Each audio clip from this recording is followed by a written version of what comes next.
Okay, so let's talk prom. That one word, right?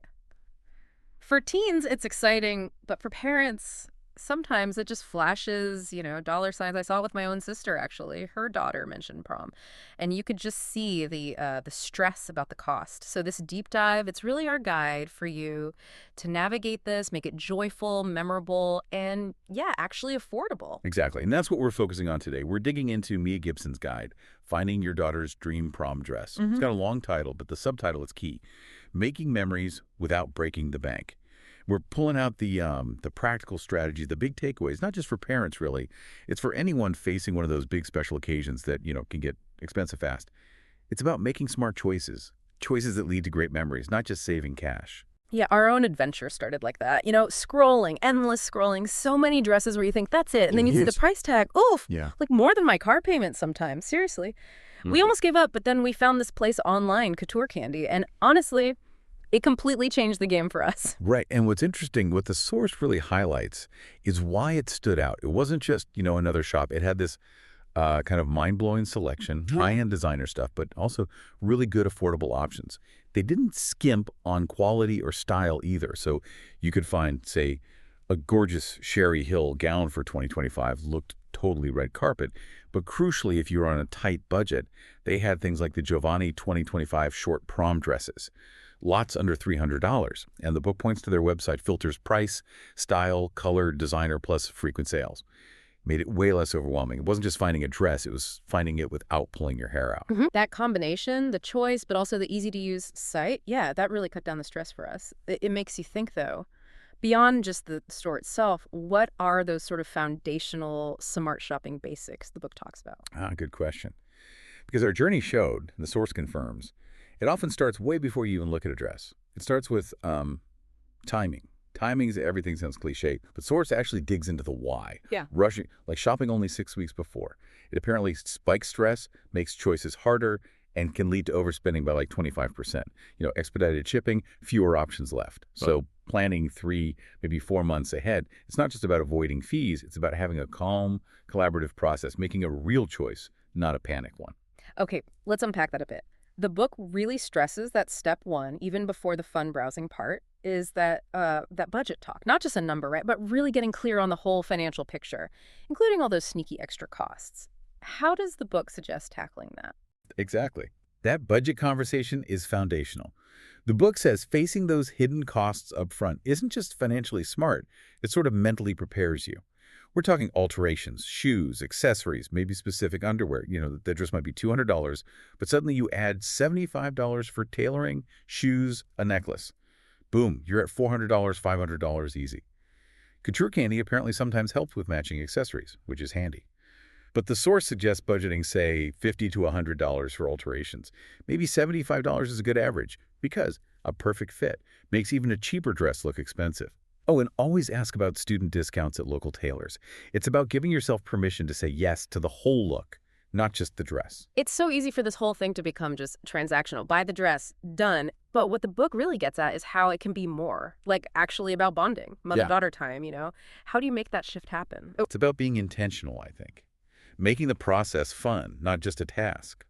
The source suggests things like, sharing Pinterest boards of dream dresses, making weekend shopping trips an event, celebrating with lunch when you narrow things down, or even having little mini fashion shows at home with music when the online orders arrive. Taking photos, capture the funny moments, the trying on faces, the poses. Those pictures become keepsakes long after prom night. It's about enjoying the journey itself. yeah, and it's such a delicate balance, isn't it? You want to guide them, offer your opinion, but Yep. it's her night. The book is pretty clear. Respecting her style, letting her express herself, that makes the whole thing positive for everyone. Less friction. Absolutely. Yeah. And if you zoom out, look at the bigger picture. This whole experience, it teaches really valuable stuff. Compromise, talking things through, finding your own style. It's kind of empowering her choice, but within, sensible limits. Mm. Sets a good pattern for later on. Okay, so beyond just finding the right online store, the book lays out some really practical, sometimes unconventional ways to save money that actually work. Really smart place to start. Look at last year's collections. Styles in formal wear don't usually change drastically year to year. So previous season dresses, often huge discounts. We're talking 50% off, maybe more, for basically the same look. Oh, definitely. And here's one that was a total game changer for a friend. Secondhand dresses. Seriously, places like Poshmark, Mercari, even Facebook Marketplace, they're gold mines. My friend's daughter found this incredible designer dress, originally like $600 for just $150. Looked brand new. The quality you can find pre-owned is amazing. And rentals. Rentals have really come into their own. Makes so much sense for something you wear once. Companies like Rent the Runway, you can get access to high-end designers you'd never buy outright. It's sustainable too, which is a plus. Smart choice all around. Right. And the book shares this little secret, the label markup. Don't just search for prom dress. Look at formal evening gowns, bridesmaid dresses. Sometimes even elegant cocktail dresses work perfectly. They often cost way less just because they don't have that prom label attached. It's like an artificial price bump. So what does this mean for you listening? If you need an outfit for any special occasion, not just prom, these tricks work across the board. Yeah, and the source has this great insight on using trends smartly, without spending a fortune. It's not about copying runway looks exactly. It's about knowing which details are trending and becoming available affordably. So for 2025, things like asymmetrical necklines, high slit statement backs, those are everywhere. They give a lot of visual impact without super complex tailoring, so you find them on budget-friendly dresses. And colors. Emerald green, blush pink, metallic silver, they're huge right now. They look great in photos, flattering on lots of skin tones. And the best part, these colors are easy to find at all price points. It's about the shade, not necessarily the designer tag. And from a practical angle, the book points out two-piece sets. They're trendy, yes, but also smart. You can wear the top or the skirt again separately later. More bang for your buck. Also with accessories, less is more right now. One statement piece, maybe earrings or a necklace instead of loading up. That minimalist trend is great for saving money while still looking chic. It really is fascinating, isn't it? How focusing on just a few key details can elevate a simpler dress. It's about being strategic, not just spending more. Okay, let's tackle some of those common questions people have. First up, timing. When should you really start looking? Yeah, we touched on this, but the book is really firm here. 3 to 4 months before the event. That's the sweet spot. Gives you breathing room, avoids rush fees, better selection, time for alterations. Just makes it way less stressful. And figuring out what styles actually look good. Pictures online can be so deceiving. Oh, totally. So while online quizzes like Couture Candy has that dress finder thing can give you ideas, the book really stresses you have to try things on in person if possible. Different silhouettes, different fabrics. What looks amazing on a 6-foot model might not feel right on her. It's about finding what she feels confident and, beautiful wearing. Okay, so alterations. We mentioned budgeting for them, but are they always worth it? Like, if someone's really trying to pinch pennies, is that $75, $100 truly necessary? The book basically says, Yeah. yes, almost always. That $75 investment, it took our dress from just pretty to perfect. It's huge. It's the difference between a dress just hanging on you versus looking like it was made for you. Now, the source does say, look, if a dress needs massive alterations, like costing more than half the dress price, maybe keep looking. But for those standard tweaks, hem, straps, taking it in a bit, it makes even a $200 dress look like $1,000,000.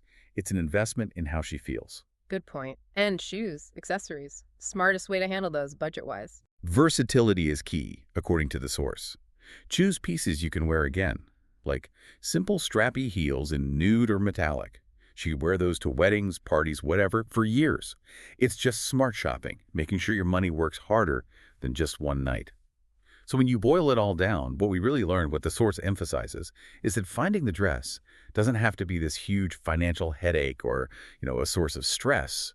It really can be, and maybe should be, a really meaningful part of the whole experience, a chapter in the story. Absolutely. And those memories you make during the hunt, the talks, the laughs, finding the one, even the budget chats, honestly, those last way longer than the actual prom night. It's all part of it.